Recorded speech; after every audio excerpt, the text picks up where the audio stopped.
Hello, my name is Maddie, and it is officially Christmas season. Like, okay, for some people, you can consider November Christmas season, because there's no Thanksgiving.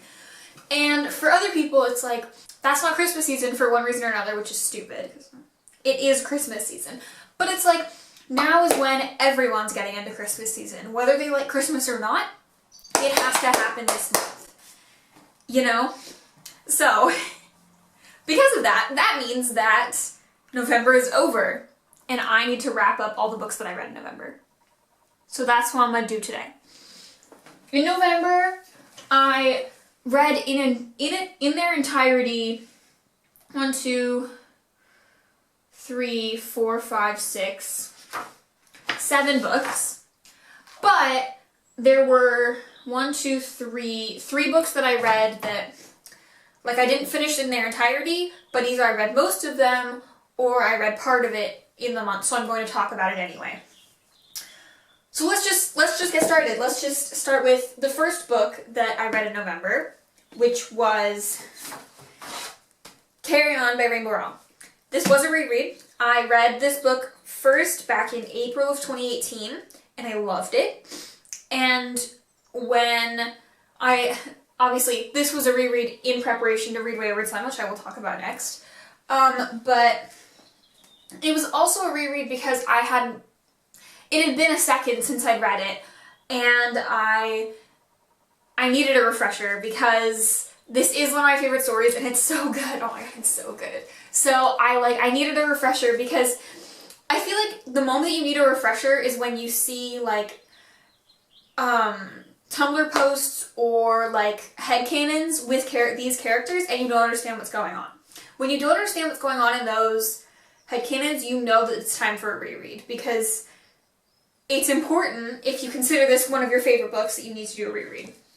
So, for those of you who've been missing from the book world, yeah, because if you've been around, you've heard of this book. So you've probably heard of this book, but this book is Rainbow Rowell's satire of the Chosen One trope, and it's also sort of a spin-off of, hold on, I'm going to grab it for you, Fangirl by Rainbow Rowell. So in this book, the main character, Kath, is obsessed with this book series called the Simon Snow series, and she's writing a fan fiction called Carry On, Simon. And this is Rainbow Rowell's version of that actual fan fiction. So it's like, it's a fictional story based off of a fictional story, kind of. So this book is a little confusing. Basically, it's about Simon Snow, and he's in his 8th year at Watford School of Magic. He's about to go into his last year, and he is known as the worst chosen one who's ever been chosen, because he has a whole bunch of magic. Everyone knows this. He has a whole bunch of magic, but he can't control it. He can't use it to do anything, to do good, which is what his magic is for. So he keeps getting into situations where it's like, use your magic to help defeat this thing, and he can't, because he just can't control his magic. And he has a roommate named Baz, and he has a best friend, and he has a girlfriend, and his life from the outside seems pretty good. But this book, and I think Wayward Son too, definitely explore the fact that just because a chosen one's life can look exciting and glamorous from the outside definitely doesn't mean that's how it feels to them, or even that's how it is. So this book is beautiful, and I can't do it with this book because it's a paper. Here, I'll do it this way. I don't know if I can. It's long. But it's worth a read, I promise. It's really worth a read. Anything by Rainbow Rowell is worth a read, in my opinion, but, like, that's just me. So, yes, reread, beautiful, of course, obviously. And after I read Carry On, I did that in preparation to read Wayward Son, so obviously, I read Wayward Son. And, once again, if you've been missing from the book world for the past, 2 months, you won't know what this book is about, so I'll do a quick little rundown. This book is a continuation of Carry On. I know the covers look super different. There's, an alternate version of Carry On, an alternate cover, for the paperback, that matches this book better, but I really liked the nice... Stop it!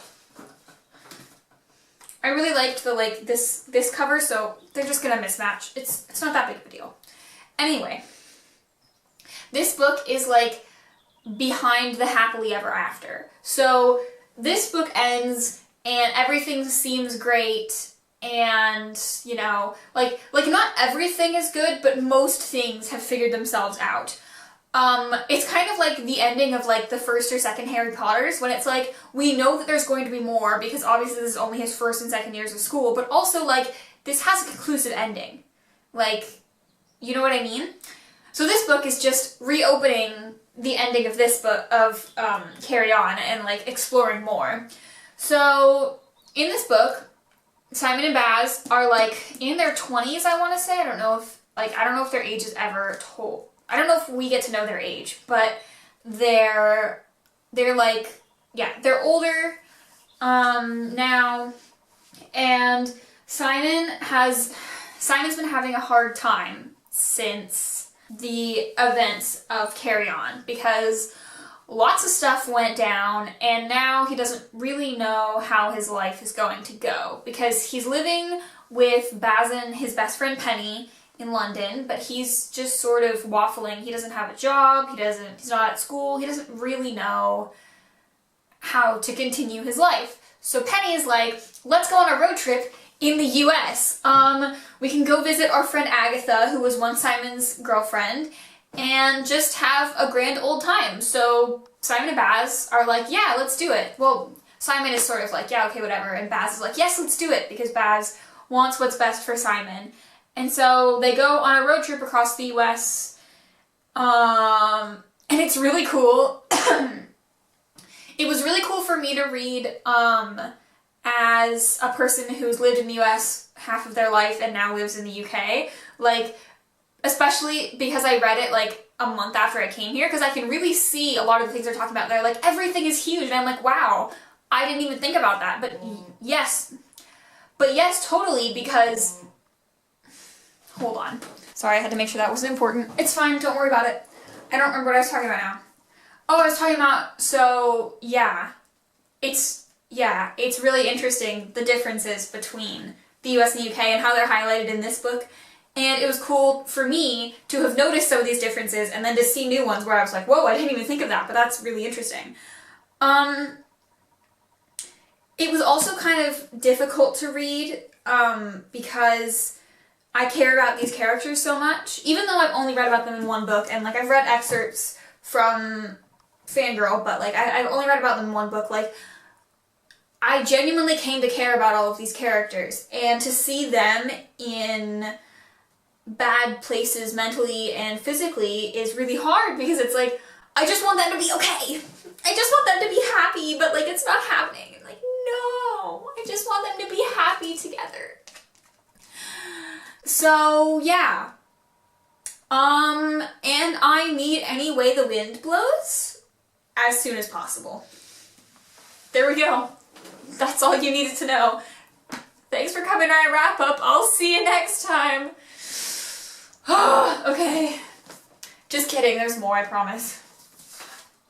Just, you know, casually dying over Simon and Baz. No big deal. No big deal. I'm gonna wait to talk about that book at the end, because I just finished it, like, over the weekend. So next. Technically, the next book I started, I didn't finish right away, so, like, I'm gonna talk about that one a little bit later. So the next book that I started and finished was The Cruel Prince by Holly Black. And the reason that I picked this up now, instead of 2 years ago, when it was, like, the biggest thing, is because Queen of Nothing just came out, like, 2 weeks ago, and I still haven't picked it up. I haven't seen any spoilers, like, knock on wood, but, like, I haven't seen any spoilers yet, and, like, it's fine. I'm really hoping to keep avoiding spoilers until I get to finish the trilogy, because I dislike spoilers. Anyway. Once again, this is, like, a super well-taught, like, well-known book in the YA universe, so, like, if you haven't heard of it, you must be new here. It's about the main character Jude, and she has a twin sister and an older half-sister, and when she's, like, 5 years old, she sees her parents murdered by her half-sister's actual father, and her half-sister's actual father is Fae, and he takes the three of them into Fairy and raises them like his children, and they're supposed to be really grateful, but the thing is that in Fairy, humans aren't really treated very well. Humans are sort of like seen as servants and not really as like actual people, and like they shouldn't have rights and stuff. So she, the main character Jude, and her twin sister Taryn have to sort of fight to show that they're worthy of being part of the court and all that stuff. But Jude is really sick of doing that, and she just wants to be known as a part of the court on sight, as opposed to having to prove to every person she meets that she's allowed to be part of this thing. And so this entire book is basically just about her trying to gain that power and trying to gain that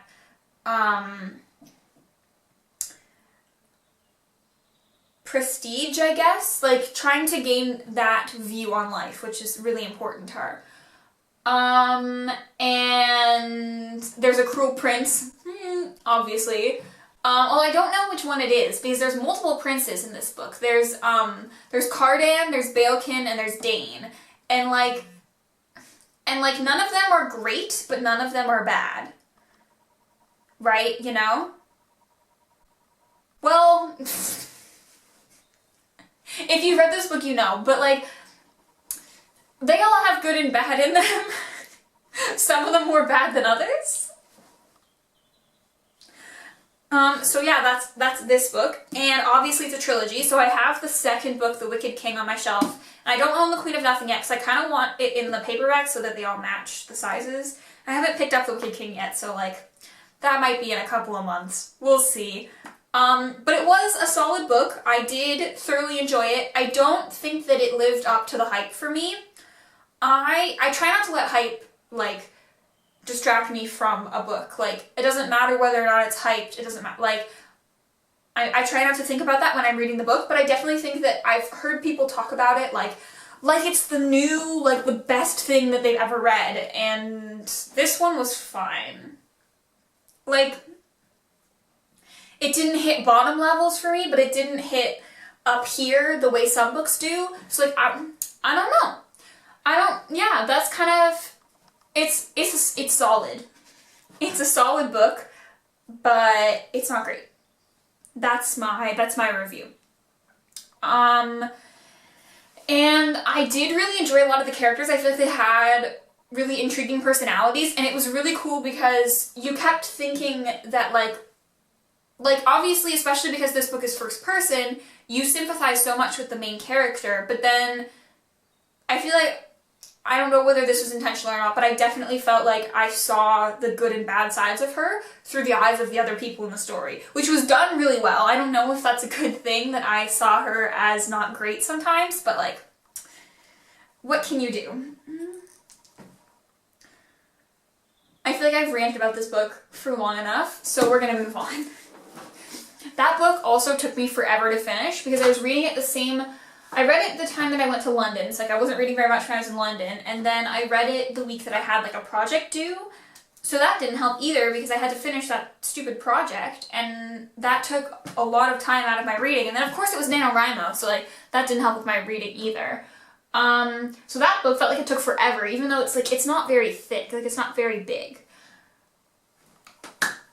So while I was still reading The Cruel Prince, this was at the point when I was like, I need something else, but like I can't pick up a whole nother book, so I was like, I know, I'll pick up one of the graphic novels that I got so that I can like, you know, graphic novels. So I picked up Spinning by Tilly Walden.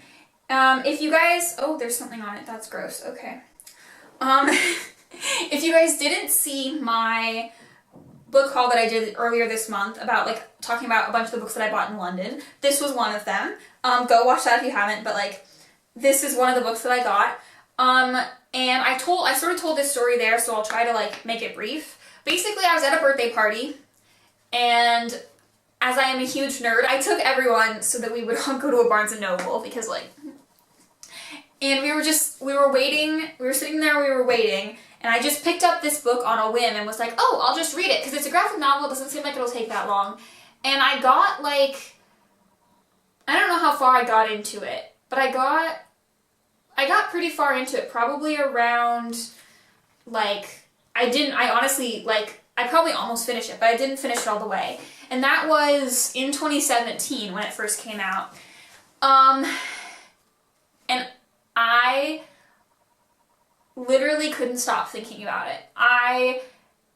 It wasn't a constant, like, I couldn't stop thinking about it. It was just like every other day or something like that, it would pop back in my brain, and then people would talk about it, and then it would pop back into my brain again. And the story, it's a graphic memoir, which isn't something that I have read a lot, but I'm trying to get more into, because I feel like they're really intriguing. But this book hits hard. That's what I'm going to say. This book hits hard. And it's a beautiful book. It's absolutely amazing. But, like, it hits hard. And I don't know why it hit me so hard. I think that I related to the main character in a lot of ways, but also not in other ways. And it was amazing. It was a really good book. Everyone needs to read this book. So like I said, it's a graphic memoir, so it's about the author's life, and specifically, obviously, it's called Spinning. It's got this nice little diagram on the back, so, like, it's about ice skating. It's about competitive figure skating and synchronized skating and all that stuff. I think that's what hit me, too, because I have been a dancer for so long that, like, it's a similar environment, it's a similar thing. Although I didn't compete as a dancer, like, I did sometimes, but not a lot. Not as much as she does for ice skating. Figure skating. I couldn't pinpoint what hit me so hard about this book, but, oh my god, it hit me so hard. Everyone needs to read this book. I think I said that already. Everyone needs to read this book. This book is so good. This book is amazing. This book changed my life. It honestly did. This book... I read this book, like, I finished it, I read it all in one sitting, and I just sort of sat there for like 5 minutes, just like, I don't know what to do with my life now. It was like, at night, I needed to turn on lights because I couldn't see, I needed to make dinner, but I just couldn't, because I was just like, I just can't. This book, I just can't. So yeah, that was this book, and then after I read that, I had this wonderful night where I couldn't go to sleep. So, to try to make myself fall asleep, of course, what did I have to do? I had to reread Heartstopper Volumes 1 and 2 again. Yes, again. Why? I don't know. I think I've actually reread them again since then, but that's the one I can remember the most because it was like 1 a.m. and I was like, well, guess I'm gonna reread these 2 books because I love them so much. Yeah, if you guys want to see, like, my initial thoughts about these books, I will send you over to my October wrap-up because I talk about these books. Specifically, I talk about their plots and stuff. My thoughts haven't changed much beyond I love it so freaking much. These books are my entire life, and Heartstopper Volume 3 is coming out in February, and I need it in my hands as soon as possible. Because they are amazing. That's all. They make me cry. Yeah. They're amazing. They're amazing, and everyone needs to read them. That's it. I swear every time I talk about them, that's all I say. But that's all that matters, because they're amazing and so important to everything in the world. And if you haven't, like, I get it if you don't like graphic novels, but just give them a chance. They're good. I promise. They're good. And they're not that long. They don't take that long to read. Do it. I don't want to talk about that. I only read like 50 pages of it anyway. Doesn't count. Okay, continuing on. So, the next book that I read was, if I can get it out. Apparently I can't. Oh no, it's bent. Sorry, book. Radio Silence by Alice Oseman. I think when I first read Heartstopper Volume 1 and 2, I was like, I love Alice Oseman, she's the best thing ever. And then I was like, I can't technically say that until I've read something beyond just her graphic novels. Because her graphic novels are amazing, her illustrations, her story, everything. But I feel like I can't say that until I've read multiple things by the author, whether that's different series or just different mediums. And it's safe to say now that I love Alice Oseman so much. She's amazing. Like, I already thought she was amazing, but like, she's amazing. In case you guys aren't aware, I picked this book up because I knew that it was going to have ace rep. And it kind of does. It has ace spectrum rep, I have to clarify, because neither of the characters is actually asexual. There is a different type of asexuality that's described that is no less important at all.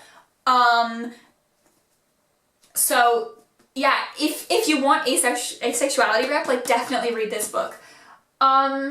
This book is about these two characters. So there's a podcast that the main character really, really loves and she's been obsessed with like her whole life. And then one day she gets an email, or I think it's a Twitter DM.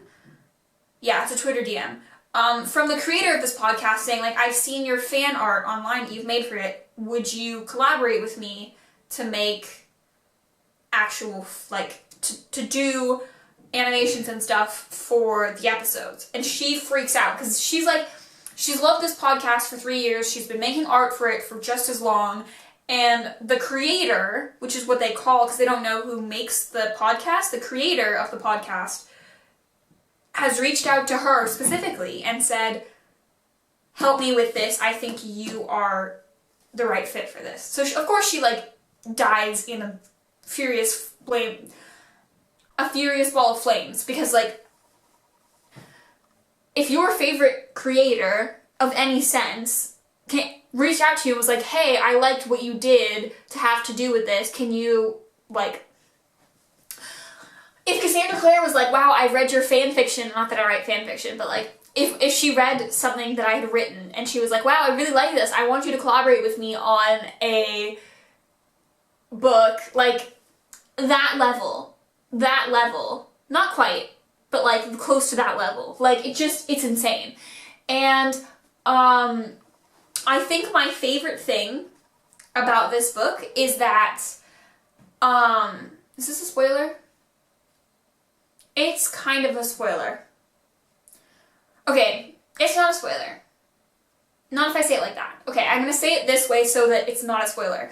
The main focus of this book is not on a romantic relationship. In fact, there are very few mentions of romantic relationships in this book, despite there being excellent asexuality rep in this book. And that was really important to me because that's something that I have a hard time with in my life, because it's such a struggle. Every time, I swear, every single time I talk to my sisters, I literally, like, I'll just have to say, like, I'm hanging out with a guy, and they're all like, oh my god, is he your boyfriend? And I'm like, no, because is it so unfathomable that I, a girl, can be friends with a boy, or someone, a boy, a male, someone and identifying with that gender? Is it so, like, ridiculous for me to have a friend who is of the opposite gender? No, that shouldn't be ridiculous. That should be the norm. It should be normal for people to have friends, be friends with whoever they want. So that was really important in this book, especially, like, because there's definitely, it wasn't like, this is just friends. Like, there were definitely times when a character would go, like, do you like him? And she'd be like, what do you mean? And they're like, you know, like him. And she'd be like, no, I hadn't really thought about it like that. Like, he's just a friend. Like, thank you. This book made me feel understood. Even though it's different, the characters are so different for me, there are so many bits of it that made me feel understood, and that is so important. That is so important. I feel like I've ranted about this book enough, so I need to put it down and talk about something else. But this book, oh my god. Just like Heartstopper Volumes 1 and 2, if you haven't read it yet, I don't know what you're doing with your life, go pick up a copy of this book and read it, because it is amazing. One thing I will say is I definitely recommend it if you are if you're in high school or equivalent, if you haven't gone into college or university yet, if you're trying to decide what to do with your life, because this has a really good discussion about grades and school and higher education and the expectations that people put on young people to go to university and college and stuff. And that's really important. And you should do that. Okay. The sun is going down. I'm sorry. The lighting probably looks awful right now. Oh well. We're just gonna continue. Okay, next. After that, it was like the last week of the month, and I needed to finish my NaNoWriMo draft. I wrote 10,000 words in a week, more like 6 days, which is insane. I can't believe I did that. I did win NaNoWriMo, by the way. I am an official NaNoWriMo winner, which is like, yeah, I wrote 50,930 words of a draft, and it's not done yet. I need to finish writing the draft. And then hopefully I can edit it and actually do something with it, but like, we'll see, because we love perfectionism and all the other things that come with trying to edit something and then trying to actually put it out into the world, especially like imposter syndrome, intense anxiety, all that stuff. Yay! So I didn't get a lot of reading done, but I did. Technically, I finished this on December 1st, but I read most of it during the month of November, and I feel like I need to talk about it in this wrap-up, because if I don't, I'm not going to remember to talk about it in my December wrap-up, which, like, is going to get lost in all of the end-of-the-year videos I want to make, so, like... Anyway, that book was also a reread, and it was Shadow and Bone by Leigh Bardugo. The funny thing about this is that, like Carry On, I read this, I think, in April? I read it in spring of 2018, just the same time that I read Carry On. So, once again, felt due for a reread, especially because of all the news with the TV show coming out. It felt really important to me to have reread the series and to remember everything that went on in the series before the TV show, so that I don't get confused, obviously. And yeah, this book is about our main character, Alina, and she is an orphan, and she's drafted into the army as a map maker. And one day she has to cross what's called the Fold, which is like a scary valley that's like all just darkness, and there are these monsters called Volcra in the darkness that come and eat people, or like take them away. No one really knows what happens to them, but they definitely die in some form. Fun and gruesome. Anyway, so she goes on a trip through the Fold because of the army, and they get attacked, and for some reason they escape alive, and everyone thinks it has to do with her, but she's like, I don't get it, I've never had powers before, like, I don't know why this would have just manifested now. But she's taken to the palace, and she has to, like, pretend that she grew up in this sort of lifestyle when she really has no idea how it works. It's like 3:15. Why is the sun so low in the sky? I love winter. Well, I love winter, but also, like, really? How many hours of sun did I have today? 5? Anyway, I was talking about this book. So it's about her trying to navigate this sort of court system where, like, she's never really been in it before, and it's also her trying to figure out, like, what's her power, how does it work, how does she figure it out, and then, so I got cut off because my camera doesn't like to record for more than 30 minutes. But I was talking about this book, and I think I was, like, basically done. I don't think I had anything else I wanted to say. Just, like, it's a good book. I don't think I enjoyed it any more or less than I did last time. I think it is a really good book. But I don't think it's, like, any better or worse than last time I read it. Yeah, it's good. Read this book. Read this series in order. That's my advice for you. Read this series in order. Some people say you can skip straight to Six of Crows, but I disagree.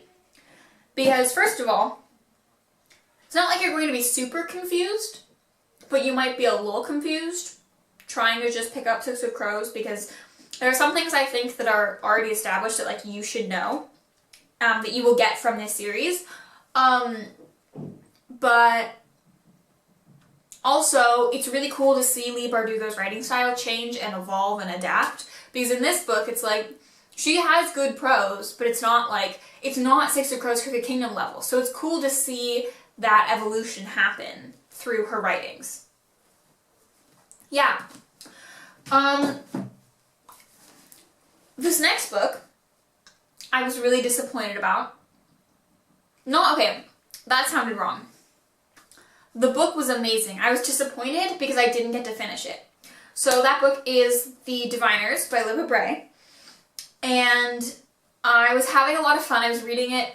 I think I got to like I almost got to page 300. So I wasn't quite halfway, but I was getting there. And then I realized 2 days before it was due that it was due back to the library. And I couldn't renew it because someone else had a hold on it. So, I didn't get to finish it. And currently, I can't buy it anywhere in the UK. I looked on Amazon, Waterstones, and Book Depository, and all three of them said that I couldn't buy the book.